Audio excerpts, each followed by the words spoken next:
Қарыз жайлы айтып кетейін. Енді пенде болғасын, жетіскеннен алмайсың ғой қарызды. Жетіспеушілік, бірдеңеге мұқтаж болғасын, қаржың жетпей жатқасын, танысыңнан, тамырыңнан, тума-туысыңнан, өзіңе жақын деген адамнан аласың ғой қарызды. Өзіңе жақын адам кім көрінген қарыз бермейді. Сол қарызды алып бермей жүретіндер болады ғой.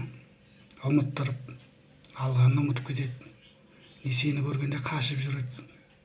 Бір бетпе-бет келіп қалған кезде қарызыңды сұрасаң, сылтау айтады.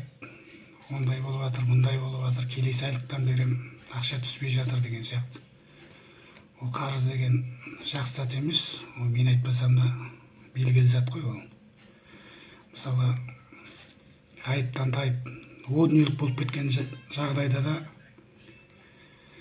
жаназаңды шығарып жатқан кезде сенің 5 уақыт намазыңды сұрамайды, сен істеген жақсылық амалдарыңды сұрамайды. Жамағаттан сұрайды ғой бірінші. Пәленшенің қарызы бар ма? Осы қарызы болса,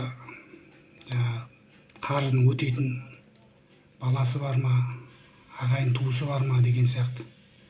Ол қарыз деген ол өте жаман зат, мойныңда қалып кетсе, ертең о дүниеге барғанда да сұралатын зат. Сол себепті қарызды алғасын уақытында қайтаруға тырысу керек. Бере алмайтын болсаң, уәде бермеу керек.